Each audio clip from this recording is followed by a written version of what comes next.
Dre, I'm going to start right away with the elephant in the room of that crazy-ass fan calling you a woman. What? First of all, this is not the first time that's happened.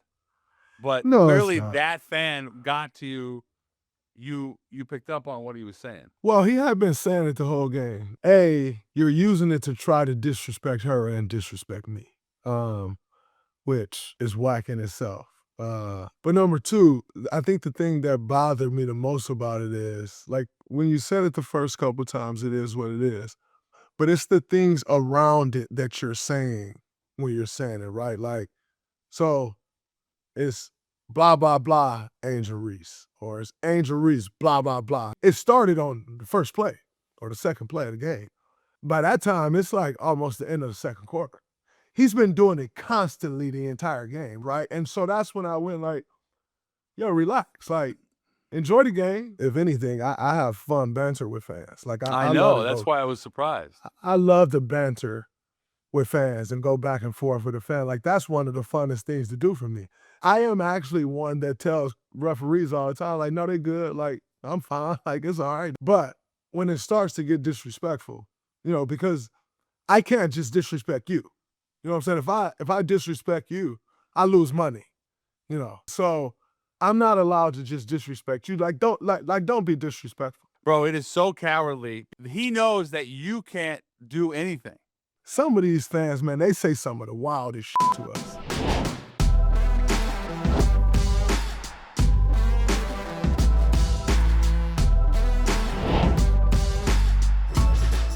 Welcome to another episode of Why is Draymond Green Talking About Football with me, Jordan Schultz, presented by Fanatics Sports Book. I'm NFL insider Jordan Schultz. I'm joined as always by NBA champ and NFL superfan Draymond Green. We've got an exciting show planned with Bengals running back Chase Brown joining us later on. There's plenty of football to play, but the path to the playoffs is looking hazy for a few preseason Super Bowl contenders. Let's look at the playoff picture and decide who's getting in and who's out. I'll start with Jacksonville. 6-4 come off a 35-6 drubbing of the Chargers. I mean, that was really impressive. Do you think the Jags are going to get in? Very impressive. And one thing that we talk about on our runs is teams that you may face down the road and sending a message.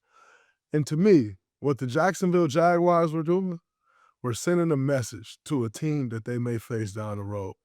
The way they handled the Chargers yesterday was absolutely amazing. Like, they completely took care of business. So I must say, you look at the remainder of their schedule. They got Indianapolis twice. Arizona, Tough games, Tennessee. but you got Arizona, Tennessee, the Jets. You got Tennessee twice. Mm-hmm. I think the Jags are for sure in, barring they stay healthy. How about the Chiefs? They're a 9 seed right now. They come off a last-second loss to Denver. They have I'd say, a relatively tough schedule.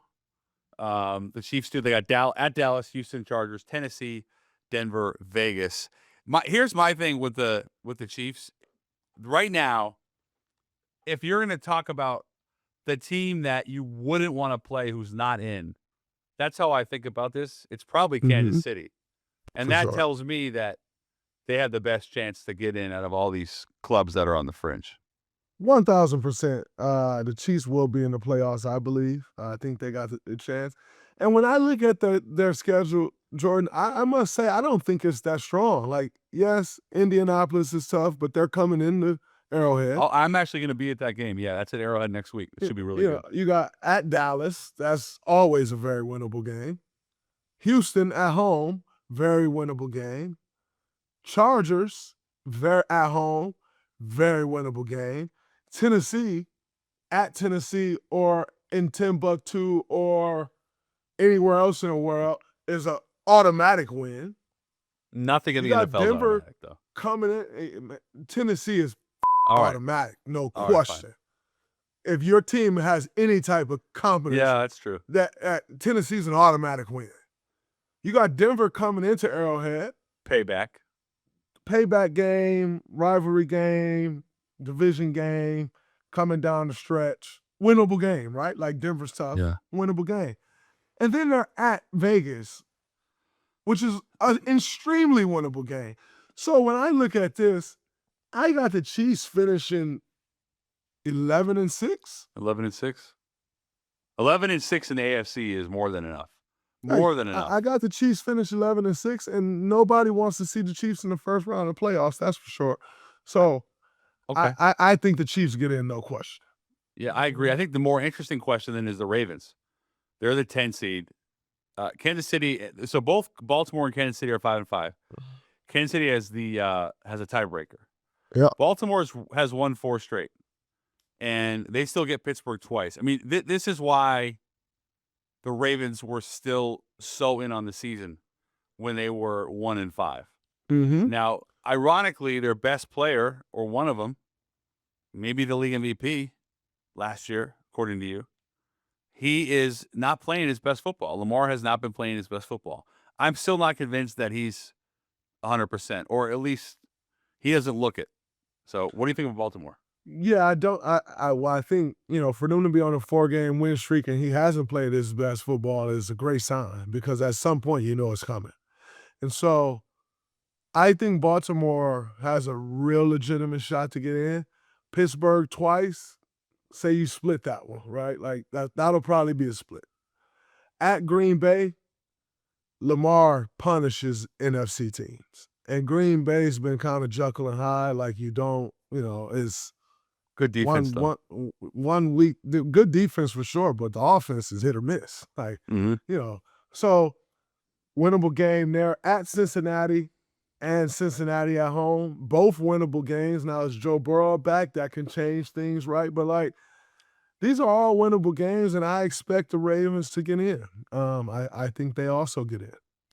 NFC, your favorite team, the 3-seed Bears, they're first place in that division, but they have the hardest remaining schedule left, which includes, by the way, 2 games with Green Bay, San Francisco, and the Lions. All very good teams, all playoff teams, I think. And at Philly. Yeah. Oh, I didn't see that. Yeah, at Philly. So considering, I'm curious where you go on this, because I know you're not the biggest fan of Caleb, but they are 7-3. They'd have to have a real collapse. I can definitely see a real collapse happening. With the schedule that they have left. If you look at if you look at the games they've won, or the last 5 games, most of them are coming down the stretch. And it's not like the teams they're playing are playing great football, or they're great teams, right? But they come down the stretch, they get a drive. And where you got to give Caleb credit is he's leading those drives and putting them in position to win these games at the end. But against the better teams, they've also been really teams. Against the better teams in the league, you can't get away with that. And so when I look at their schedule down the stretch, I don't think they're gonna have a collapse where they completely miss the playoffs. They shouldn't. But they won't win more than 10 games. I'll tell you that. Yeah, 10. Well, 10 gets you in the playoffs. 10, I would think. But sitting at 7-3 with 7 games to go, you would ideally rather finish better than 3-4. I think they finished these last 7 weeks 3-4. Yeah, I think they're probably ahead of schedule where they thought they would be with the first-year head coach. I know they had obviously a lot of optimism about Ben Johnson, but to me, it's, if you would have said you'd be 7-3, I think they would have been elated, that organization. Of course they would, as they should be.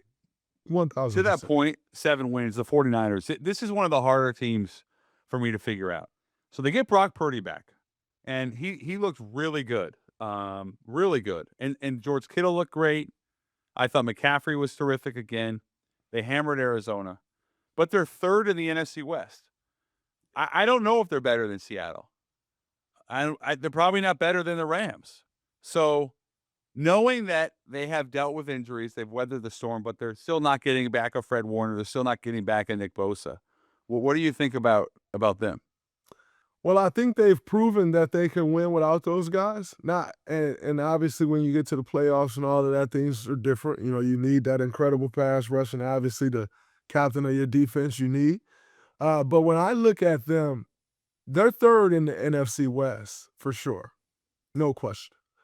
It's a very tough division, number one. The Rams are playing incredible. The Seahawks are playing incredible.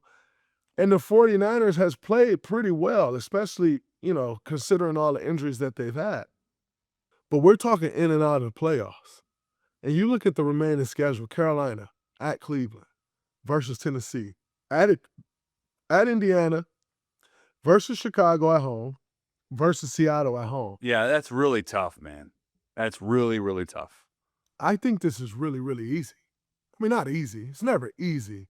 You don't think they're Seattle's gonna tough, Chicago's tough, Indiana.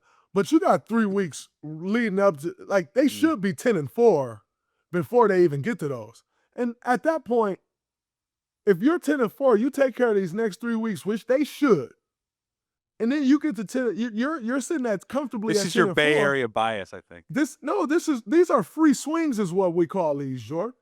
At Indiana, Chicago, and Seahawks, you essentially need to win 1 to finish the season with 11 wins. If you take care of business, like I think you'd agree with me that Carolina at Cleveland. Carolina's though is another one of these teams though. Like they're traveling across country. They won at Green Bay. I mean, you just don't know. Yeah, they're traveling across country. Like I just said before, Green Bay has been very hit or miss. First 2 weeks of the season, we thought Green Bay would be competing for a Super Bowl. Well, they haven't had Jaden Reed, and they haven't had, which is a big loss. And losing Tucker Kraft was a killer. That was a killer. Yes, it was, right? So, like, yes, they did go to Green Bay and win. They're also going to go to San Francisco and win? I don't think so. Mm-hmm. At Cleveland, I think you'd agree with me. San Francisco should go to Cleveland and win. They should also beat Tennessee at home. So if they get to 10-4, like they should, these last 3 games, they need to win 1 of them. Okay. And 2 of them are at home. So that means you don't think Detroit's making the playoffs. Detroit is 6-4. They're in a tough spot. I really like that team, though. I like the team a lot. I think they're in a tough spot. They, but with Detroit, where they can benefit is the last 2 weeks of the season, they got division games. However, they're both tough on the road. Detroit still has to go to the Rams, to Minnesota, and to Chicago. Dallas at home, Green Bay at home, Pittsburgh at home. When I'm looking at this schedule, this is the one where you're like, yo, this may be a little tough to overcome. Yeah. Yeah. And Detroit has not played great football this year.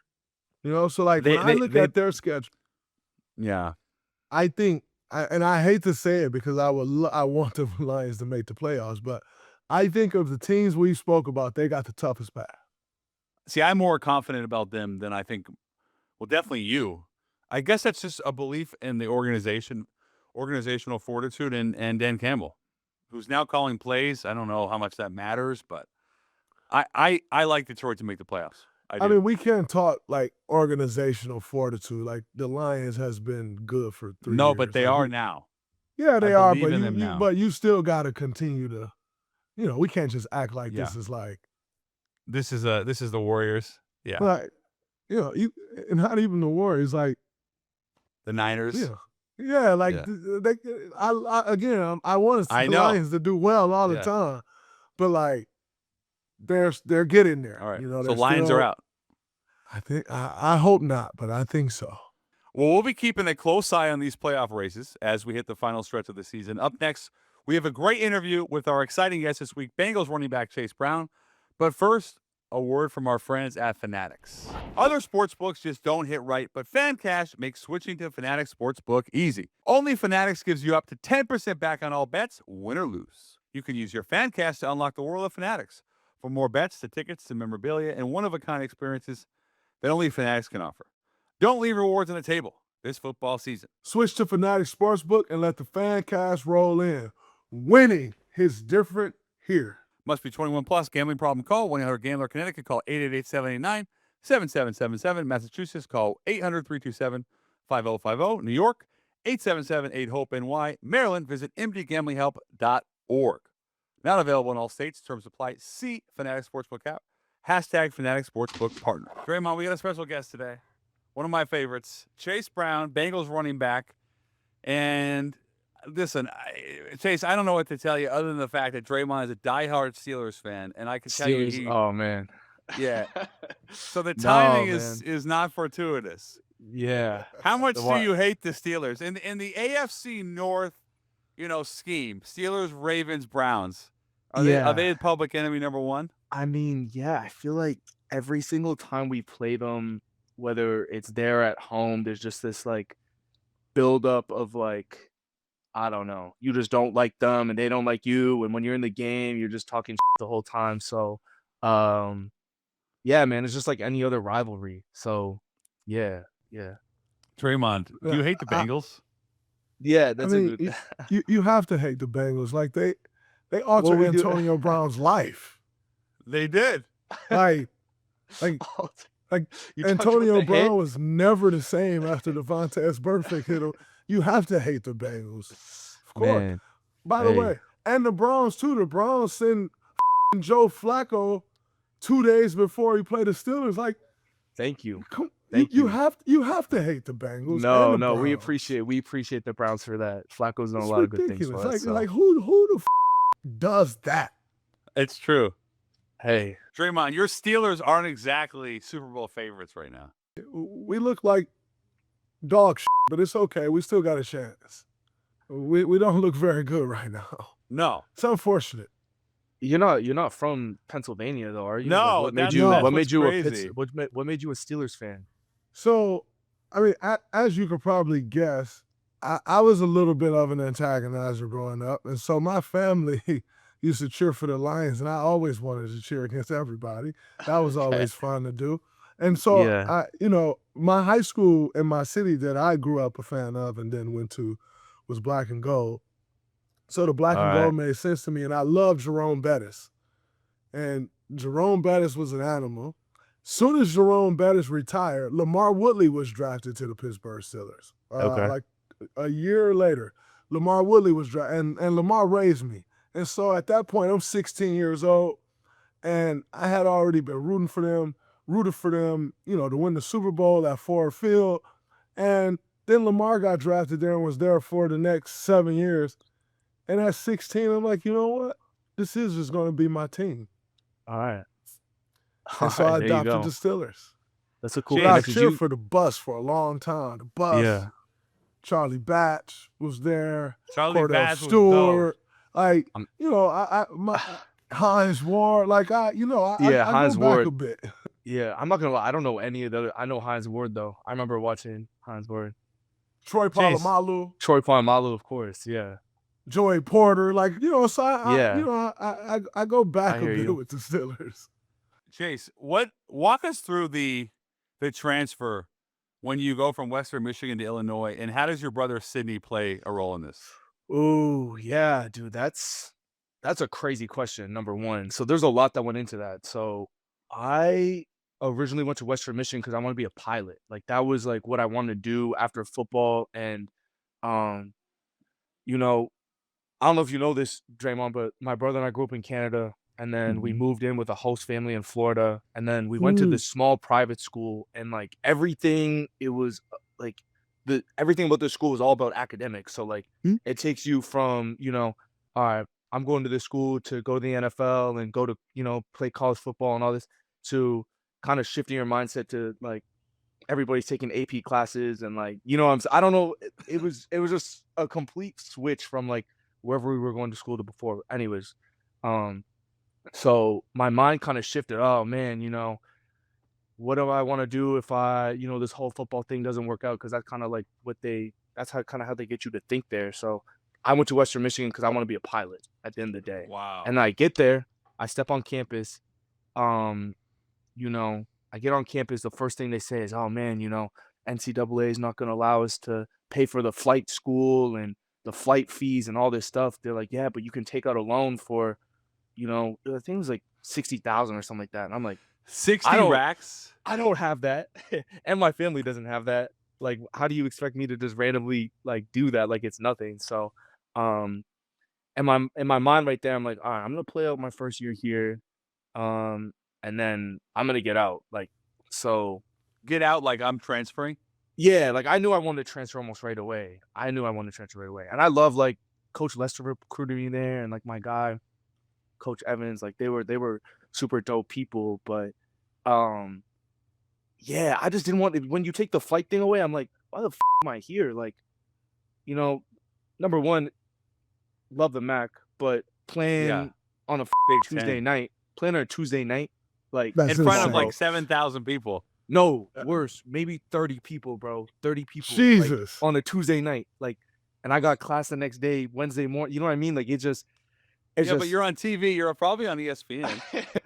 ESPN 2, bro. Maybe. Yeah. I don't know. I'm not sure. So no one's at the game. No It's one at not the big time game. college football. Yeah, not that like I needed that, but it just, the whole reason why I went there just kind of fell apart. So, I end up putting my name in the portal, and my brother, you know what I mean, is just down the road in Champaign. And yeah, I put my name in the portal. I think like 2 or 3 weeks later, I get down to Illinois, and I was actually sleeping on my brother's floor for like a month because like back then, like this whole portal thing was completely different. As before, it was like, the Wild West now where you can just go in there and go play right away. I had to like blue shirt. So like basically wow. like You were allowed to play the season or no? nah, because I had to get an appeal. So I ended up getting an appeal, but it didn't end up working out in like you my sat. favor. It was like at the end of the year. So I redshirted that year basically. That's basically what it is. It's like a blue shirt is you go there and like they couldn't give me money in the summer because of like some rules. So like I had $0 in my pocket. Like I was sleeping on my brother's floor. If I wanted to get something from the store, I'm like, yo, Sid, like, let me get that debit card, man. Like, let me like, if I was going on a date, I'm like, Sid, like, come on, man, like I need that Yeah. debit card. Like, help a brother out. And yeah, so that's how that all went down. Ended up working out for the best because I mean, ended up having a really good career out there. But yeah, man, yeah, the whole breakdown of that was kind of a lot. Wow. A pilot. incredible. Whatever happened to the pilot, the dream? Brother, it got lost. Football. It got lost in the football thing, you know what I mean? So I would maybe do it like later on, like after I'd maybe do it after like football or something, but I feel like I don't want to learn how to fly a plane if I can't like dedicate 100% of my focus into it. Especially Because- with that. Bro, imagine going up there and like I don't Not know. really. I just like not really know what to do and you crash. Like it's done. Like it's not like Dude, it's not like yeah, you bump into a that's- wall and you can be like, okay, like Mhm. it's like a slap on the wrist. If you crash a plane, you're probably dead. Yeah. That's it. Realistically. Like, yeah, it's done. Like, There's it's no done. So, do-overs. yeah, there's no do-overs with that. So, maybe one day I'll go in there. My That's dope, though. dad, my host dad's a pilot, and he flew my brother and I around this summer. And the first thing he did, he goes up, he stalls the plane, so like we On drop. I'm like, what the like, get me on this He plane. Like, stalled the he plane. stalled the plane. Yeah, so he was a fighter pilot, with the Navy and like a test pilot, so he can do he can do a bunch of crazy things in a plane. Yeah. So it's pretty cool. Wow. Yeah. That's insane. You know, I have, in a completely different way than you, I've been like infatuated with airplanes since I was a kid, but not like to be a pilot because I to your point, I don't trust myself. And why do I trust people I don't know? Right. Yeah, I right. just leave it in God's hand. But I don't Duh. trust myself enough to be a Yeah. pilot. You know, Yeah. but I've had this infatuation with airplanes Yeah. since I was a kid. And I never got on an airplane until I was 14 years old. But as a kid, if I ever saw an airplane fly above my neighborhood, or if we were dropping or picking up a family member from the airport, like I'd literally watch a plane until I could no longer see it. Like just an infatuation that I thought when I got older would be like, oh, no problem, and I fly all the time. I still have the same infatuation with airplanes. Yeah. Isn't it crazy how like something that big can Yeah. lift off the ground and just like coast in it? It makes no sense. And Like, go that fast. Physics. And go that like, fast. Yeah, it makes no sense. It's unbelievable. It is unbelievable. It is unbelievable. So I Same with, have like, this. Same with all these like self-driving cars and all that and like AI. Oh, like, what's it called? the Waymo. Tesla. Waymo. No Waymos in Cincinnati. No. We're not, we're not. No we're Waymos not, in Saginaw. we're not there yet. How do you like San Francisco? Like I feel like I always get mixed reviews about San Francisco. The city is like, it's back. Like Yeah. it's got its liveliness back. Like one of the best food cities. Incredible food in San Francisco. Food cities. You're Okay. talking about like different hikes and stuff. Like I love San Francisco, but I've been there for 14 years. I mean, a part in Oakland, but I've been out in the Bay Area now for 14 years, so it's kind of like home for me now. Yeah. So I take the good with the bad. I think just like any city, it has its bad, but it's an incredible city, and obviously the business side of it is Yeah. out of this world. So No. I enjoy it. And it's always something to do, right? Like it's one of the cities that's going to get all the concerts. It's one of the cities that's, all the things are going to go to, plays, different things like that. So it's a great city. Yeah, you're a big play guy? You go to, like, a theater guy? My wife's into it, so I definitely check Draymond some of them out for is sure. multi-dimensional. Nice. No, that's Just great. like his That's game. great. Very versatile. For sure. Absolutely. For sure. For sure. I 14 years. have a football question. Yeah. How has it been different? And obviously the talent and the youth and all of that is one thing. But how is it different in being on a team that's led by Joe Burrow from, Joe Burrow, his swagger, his competitiveness, his leadership is it's more out there, whereas opposed to Joe Flacco seems more reserved. Obviously a great leader, been in the NFL for as long as he have, won Super Bowls and Yeah. all of that. For But sure. the way they go about the things is different. Does that change the way a team operate as far as the type of leadership that the quarterback dishes out? Flacco just brings a different he brings a different energy. Like, they're both extremely different. Like, Flacco's like an early morning guy. I feel like I used to be like the first person in the building all the time. I mean, I get there and his car's been there for like probably an hour or so. So like they're both extremely routine guys who just go about their business a little bit different. Now, when it comes to like locker room stuff, I don't know if Flacco's been here long enough to be one of those guys where he's going to speak up all the time or voice his opinion around other guys or, try and fix everything. He came here like 3-4 weeks ago, bro. You know what I'm saying? Like, where, Joe is a guy that leads by example. Speaks up when he needs to. Like, he definitely Burrow speaks up or when he needs Flacco? to. Burrow, yeah, I Burrow. forgot. We're talking about two Joes here. Yeah, Yeah, Joe, Burrow is an example guy. he's an example guy. I mean, he plays his ass off. Is an elite quarterback.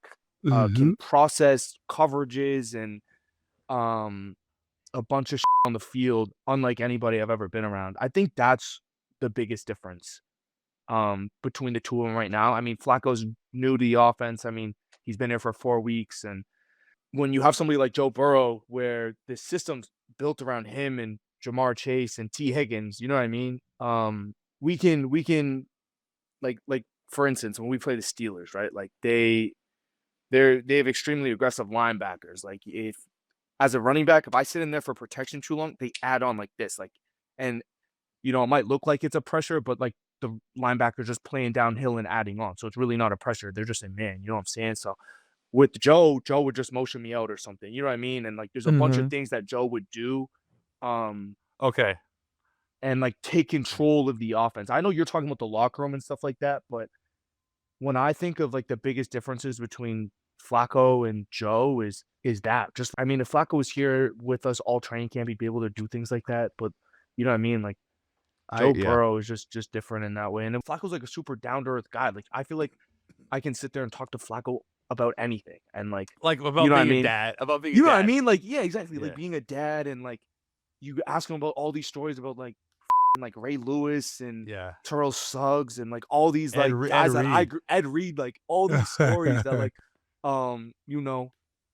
all about all these guys I grew up watching. But it's like Burrow is Burrow. That's the only way I can put it. Burrow is his own person, bro. Do you think people are intimidated by you, Draymond, when they first come to Golden State?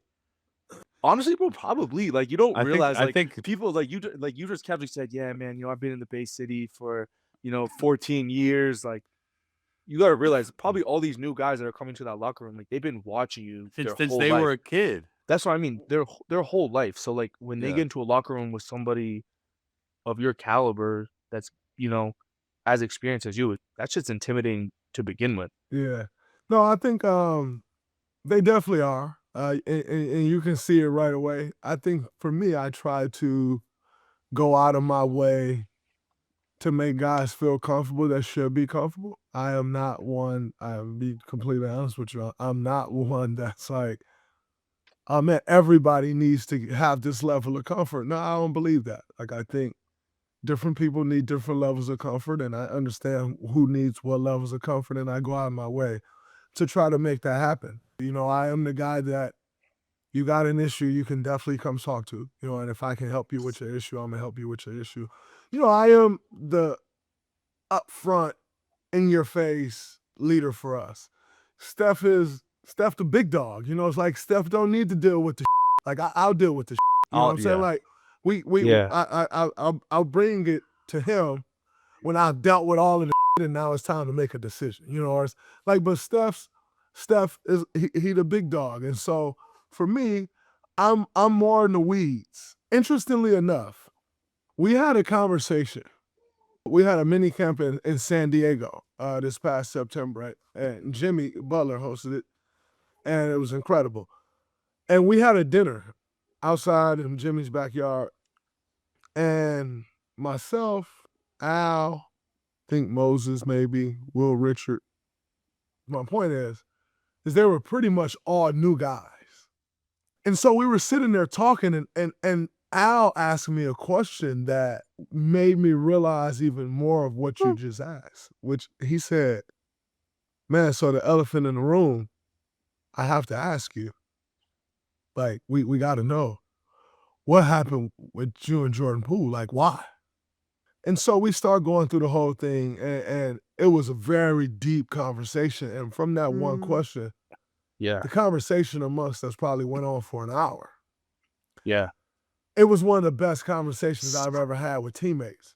Because in that moment, it made me realize, like, oh man, these new guys are coming to this team, and they don't really know what to expect from me. You know, like, they don't know, like, is this guy just going to hit one of his teammates? It's like, they didn't know what to expect. And so when we had that conversation, I was like, damn, okay. Like, Yeah. I really got to lock in. And we had an incredible conversation. And I think, like, you could just kind of feel like the tension right there amongst that group, just like, Like, eh, went away. yeah. And it was such a learning lesson for me, like I said, to the point that you were just making, because you don't quite know, like if he never asked that question, I don't really know they feel that way, you Right. know? Yeah, and But honestly, things like that are important though. Just it's weird how like certain conversations might be the icebreaker and like the entryway for guys to feel comfortable like that. You know what I mean? Like so, it's just cool. 1000%. Yeah, that's And cool. there's So probably no scenario. There's no scenario in which that's going to come up day to day unless someone asks that. At what point Right. of your career were you like, I'm this dude now. Like I'm a dude. I can speak up. People are gonna listen to me. Um, and like, when did you feel like you really stepped into like that leadership role? I guess like, So, you know what I so mean? I'll Like, be did it honest happen? with you. Yeah. When I came into I was drafted to a very unique situation where Steph speaks now. He didn't speak a ton when I was first drafted. Mm.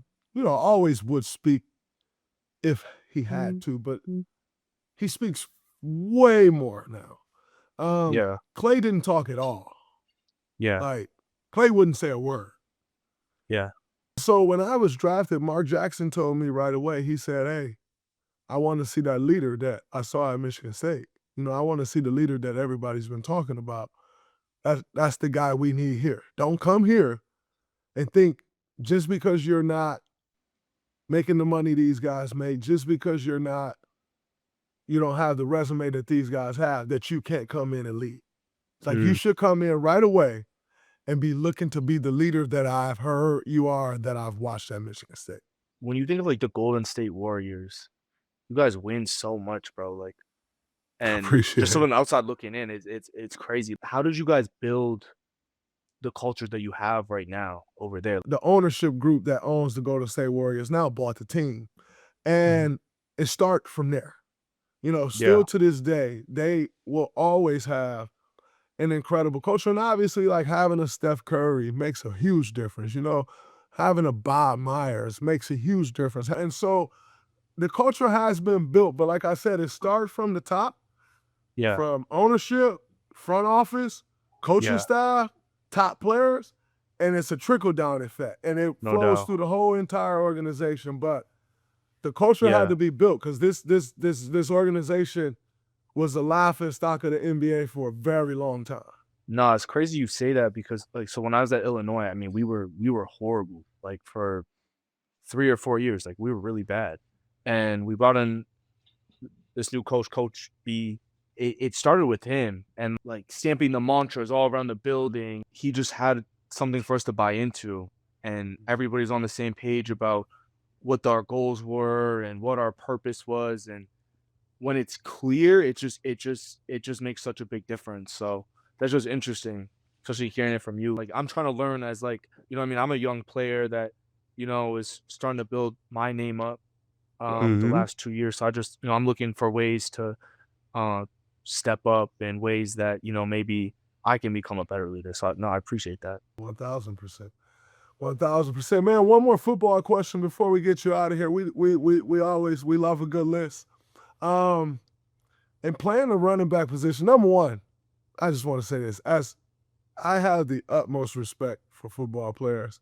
In saying that, I got to ask you, with the punishment that running backs take, who are the top 5 hardest hitters in the league that you face? I'm only in year 3, so like I haven't played a bunch of people, but it's funny for me. Like when I play other teams, like I just remember like numbers. Like I remember numbers. I'm going through the scouting report. I'm like, all right, like 6-0. You know what I mean? So it doesn't sound crazy. It sounds like, but like that's just how I do it. 6 from the Steelers. I think he's a great player, and every single time we play, Patrick Patrick Queen. Queen. Every single time we play, like especially this last time, like it was, you know, great player, played forever. But yeah, no, I think I have a lot of respect for him and his game. 0 from the Ravens, I think is a really good player. He's like Roquan Smith. Yeah. I think he's a great player. And last year we were running trap or power on the freaking goal line. And probably the hardest I've ever been hit in my entire career. It was who's the OG on the Steelers O-line, man? I'm like blanking on names right now. Cam Hayward, brother. I was wearing a necklace, and the necklace was stamped on my neck after I got hit. Like, and I'm just like, oh my gosh! And I'm like rolling over after. Whoa, like, wait. oh, yeah, no. The necklace got indented. No, so like, yeah, it was like indented in my neck, like because I got smacked. Like I definitely got. That's the hardest I've been hit for sure. Jesus Christ. But Did really, you wow. Yeah, what were you Go saying? ahead. Did No, you what were say after that hit? Do you at some point say like, "Man, like that you got me on that one," or does he say something to you, or nothing? No, my biggest thing is like when I get hit, I just get up as fast as possible. Like Yeah. I don't lay there. I don't make them think like, yeah, like I'm hurting. I get up right away. Like literally right away. If you're on me, I'm already trying to get up. Like right, you know what I mean? So that's just something I've kind of, you know, been doing. So yeah, that's the hardest I've been hit though. Yeah, Cam Hayward for sure. Show no weakness. I got one for you, Chase. Actually, I have two, and then we're gonna get you out of here. The first one is, could the average NFL fan I feel like I know where this is gain going. a yard? Could they gain a yard? Yeah, If I they think had so. 4 chances. Yeah. I think they definitely could. I mean, if you Really? get the right blocking up front, and you just send them on some sort of gap scheme where you say, "Yo, this is where it's gonna hit," like or a trap or something. This is where it's gonna hit. You're either gonna get freaking 3 yards because I don't know the average person. So I'd assume like, you know, maybe they would get 3 yards off it. But if it's just wide open and it's like they're not getting touched, I mean, they're gonna go for a yard. I think just the scheme would be the biggest thing because like if you tell a normal person to go run mid zone, I think they get lost and they run into the back of the O-line or something. You know what I mean? But you tell them, yo, this is gonna hit in the A gap, and we got somebody coming over to trap the 3. Like, you're gonna hit it right here. Don't look anywhere else. This is where you got to hit it. They could easily Exactly. do it. Yeah. I think they could easily do it. Yeah. I know I couldn't, GG. Yeah, Jordan don't move well. I got, you know what they, I got heavy feet. Hey, look, maybe one day you can put on the pads and make that happen. Like training camp. That's what you should do. One of these training camps, you got to like Yeah, I ask actually to get a wanna do rep that. with one Yeah. of the some team that would allow you to do it. Just sign a 1-day contract. The Say, "Can I problem with get that 1 yard?" picking up that 1 yard is we know how it ends. Yeah, you're getting it hit. It ends- doesn't end well. Can the person hold on to the ball? Can they, you know what I mean? Can No. they, you know what I mean? That's They're a different dead. story. But can they get 1 yard? I think so. With like some sort of gap scheme where it's going to be wide open for sure. Wow. That's an unbelievable answer. I love it. I'm surprised because my answer, I would have said no. Probably not. No. Not the- Zone, I don't think not- they're doing it. But trap or something where they for sure. Draymond, this said Jordan don't move so well. No, he don't move well. Were you an He athlete? knows. Did you wait, I can't remember. I played basketball in college. Basketball, okay. You still got a jump shot? Yeah. That's all I have. It's all I ever had. All right, okay. I can outshoot the other man on this call. That's not true. You got to do it for.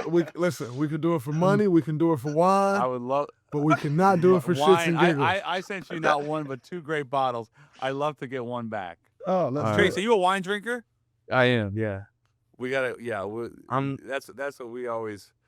That's Send what we you, always wager. I'll get your address. Send you a bottle. For real? No, Yeah, look. of course. I'll connect you take- guys. I'll take it. I'll connect you For guys. sure. Perfect. Sounds good. We'll do that for sure. My last one is who are the top 5 current running backs? NFL.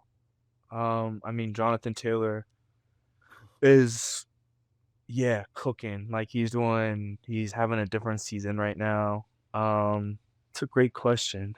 Saquon Barkley, of course. I mean, what he did last year, Super Bowl run, everything. He's always been good wherever he played. Trying to think. Derrick Henry. Derrick Henry, yeah, for sure. I think he's a great player. I mean, nobody wants to hit him. Like you watch the film, it's like I think like certain people in the NFL, like when you see them play and you watch how defenders like attack them, Mm-hmm. some of them don't want to hit them. Like when you see people go and try and attack or try and hit Saquon Barkley, they're like, "Oh my god, I'm about to attack Saquon Barkley," and they miss. But I'm not putting like not that Saquon's a great player, but I'm telling you, like I Yeah. think defenders get nervous when they're about to hit him. Wow. Man, I'm I mean, really trying to Bijan and think. Gibbs. Bijan and no, they're definitely for sure in the top 5. No, like that's where I'm going. I'm just trying to think. Like, Bijan I mean, and Gibbs. Jameer's ability to like just. I feel like when he puts his head down, there's like this moment where like he finds space and he's just like he starts digging. Dude, it's crazy. He's gone. It's crazy. And then Bijan is a great player. There's a lot of good guys, man. I watch pretty much everybody. I think Jalen Warren's a really good player. I watch him a Yeah. lot. I like I him. think- That's Draymond's guy. I think he's a really good player, and just seeing what he does in pass protection and what he does receiving the ball, like he's a real threat no matter where you put him. So I have a lot of respect Mhm. for No, everybody. there's a pretty good player in Cincinnati. That Yeah, part. look, That Look, Chase I- Brown. That Chase Brown. Yeah, that that part. joke. look, one day, I'm just let's just keep on getting better, keep on No getting doubt. respect. That's it. Yeah, man, you're doing that. It's been an honor to have you on the show. Really appreciate you coming on. Me too, bro. And man, go for that pilot license when you're done. Go for it. Look, man, if I got the time and my focus is all Yeah. on that, you got my word. I'm gonna go for it. But if not, you're not gonna catch me flying a plane, brother. It's not happening. I'm gonna connect you guys too. So Great. you guys can keep in touch. Because Appreciate it. I got a Chase, lot of thank love you. for Chase. Good luck Yeah, to no, rest Thank you, enjoy. Chase. No, I appreciate you guys. Absolutely.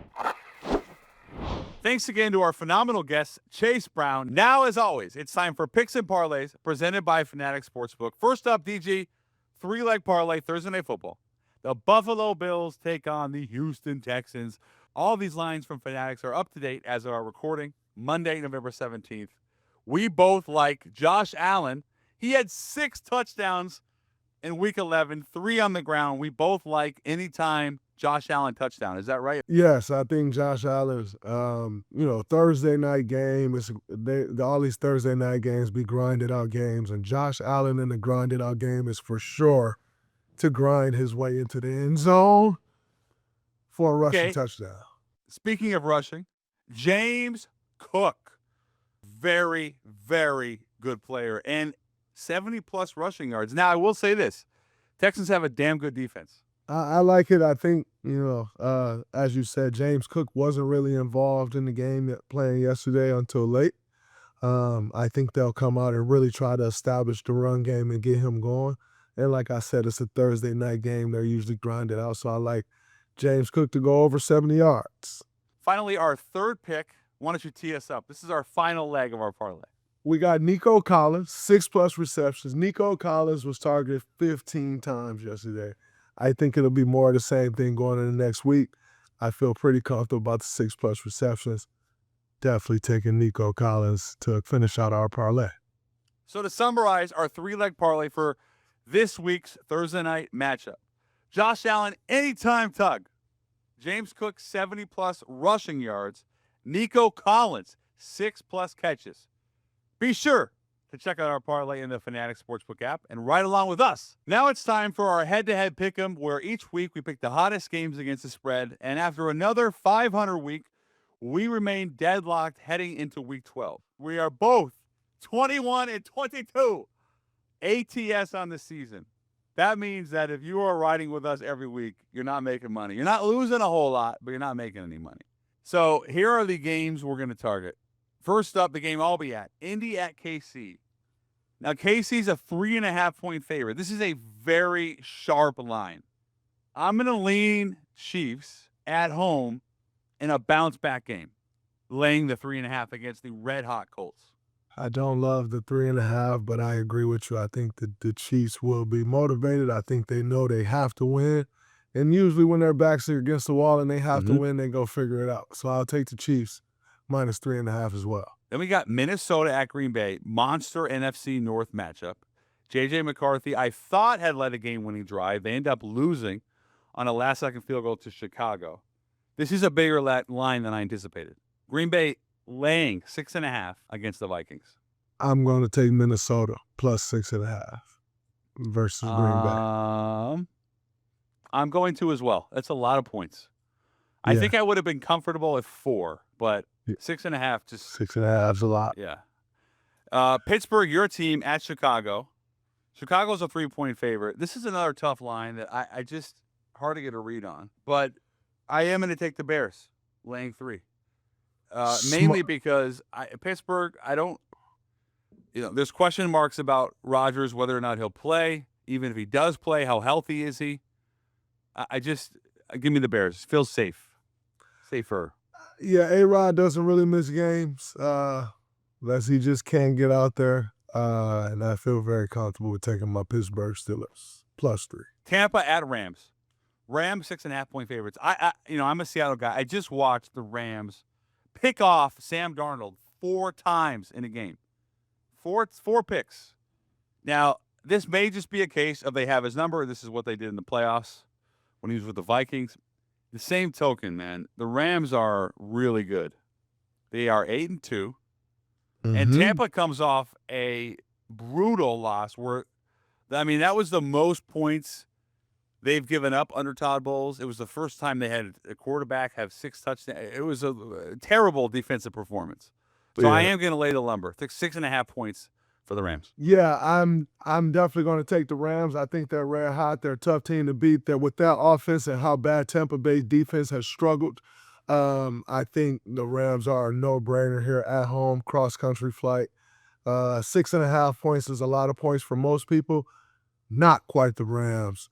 I'm definitely taking the Rams on this one. Devontae Adams, by the way, 10 touchdowns. He didn't have a big game, but he did catch his league-leading 10th against the Hawks. When I said earlier in the year, first episode, you said, who's your breakout stars?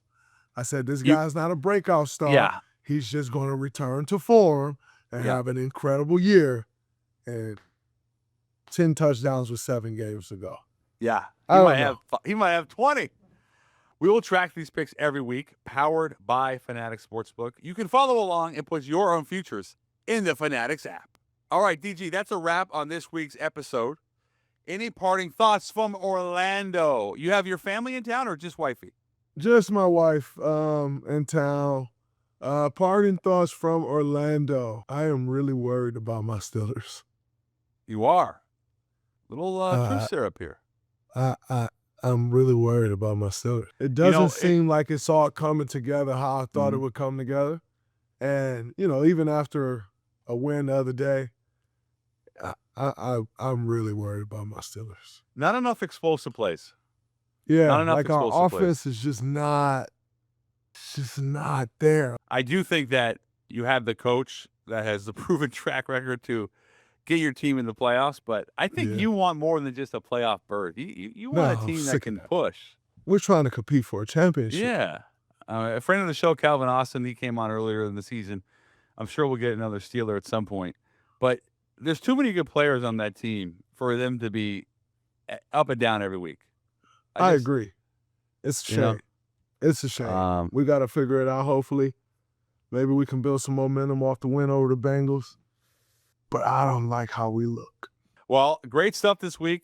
Lots of love from New York City. And I guess we'll see you next week. Yes, sir. Appreciate you. Subscribe right now on YouTube and follow us wherever you get your podcasts. And download Fanatics Sportsbook so you can make your picks along with us. Thanks for watching, and we'll see you next week.